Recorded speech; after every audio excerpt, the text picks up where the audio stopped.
Le 22 octobre 1844 a été pour beaucoup de gens le pire jour de leur vie. Ils avaient prêché un message d'espoir sur le retour prochain de Jésus, et tous leurs espoirs ont été anéantis. Des amis qui les avaient ridiculisés les attendaient avec des munitions fraîches dans les jours à venir. Ce n'était pas une période facile pour être croyant. La grande déception était exactement cela, une énorme déception pour ceux qui attendaient avec impatience le retour de Jésus. Et même si cela a causé beaucoup d'embarras à ceux qui l'avaient prêché avec ferveur, tous n'étaient pas pessimistes.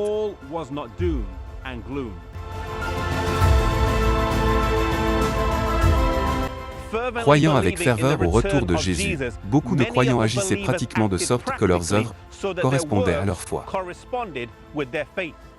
Certains d'entre eux avaient vendu leur maison plus tôt dans l'année, car ils croyaient qu'ils n'en auraient plus besoin. Certains agriculteurs avaient également laissé leurs récoltes dans les champs, et l'un d'eux s'appelait Léonard Hastings. Il avait un carré de pommes de terre juste ici, et il croyait au retour prochain de Jésus. Il pensait que récolter ces pommes de terre serait un reniement de sa foi. Certains de ses amis qui ne croyaient pas au retour prochain de Jésus lui proposèrent de déterrer les pommes de terre et de les entreposer dans la grange.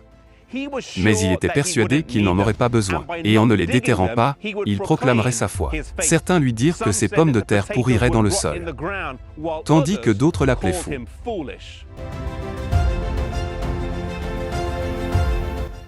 L'automne de 1844 fut particulièrement doux, et quand il a finalement déterré ses pommes de terre en novembre, il a découvert qu'il avait les meilleures pommes de terre qu'il n'ait jamais cultivées. Certains des agriculteurs de la région ne s'en sont pas si bien sortis. Vous voyez, dans cette partie particulière de la Nouvelle-Angleterre, il y avait une brûlure de la pomme de terre qui a pourri presque toutes les pommes de terre qui avaient été déterrées à temps. Il avait une énorme réserve de pommes de terre, assez pour lui-même et certains de ses voisins, qu'il avait traités de fous.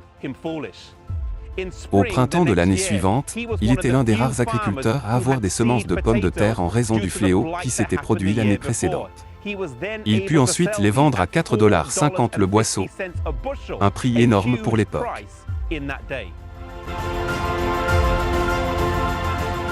Léonard Hastings n'était pas le seul prédicateur de pommes de terre. Silas Guilford, le beau-frère de William Miller, en était un autre. Il a planté un champ de pommes de terre de 22 arts ici dans l'État de New York près d'Oswego, au printemps 1844. En automne, il n'a pas déterré ses pommes de terre, et la neige est arrivée tôt. Au printemps l'année suivante, il dit à sa femme qu'il allait monter au champ et arracher les pommes de terre. Elle le supplia de ne pas y aller, disant qu'ils étaient déjà la risée de la ville et qu'ils n'avaient pas besoin de donner aux gens une autre raison de se moquer d'eux. En plus de cela, les pommes de terre seraient sans doute congelées ou auraient pourri dans le sol. Il monta sur le terrain avec son fils Irving et tandis qu'il enfonçait sa fourche dans le sol, il déterra de belles pommes de terre. L'ensemble du champ a également produit une énorme quantité des meilleures pommes de terre qu'il n'avait jamais vues. Il a pu les vendre 4,50 $ le boisseau, un prix énorme, il put rembourser son hypothèque, et il lui resta encore une bonne somme d'argent.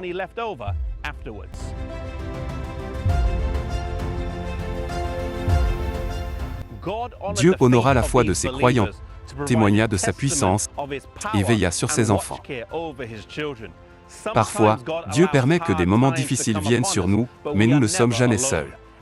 Comme une mère veille sur ses enfants, ainsi Dieu veille sur nous, ses enfants. Si vous êtes fidèle à Dieu, vous pouvez être assuré qu'il y a des moments où Dieu fera l'impossible pour vous, pour démontrer sa puissance. La Bible dit que les yeux du Seigneur vont et viennent à travers la face de la terre, à la recherche de ceux dont les cœurs sont parfaits envers lui, et au nom de qui il peut montrer sa puissance.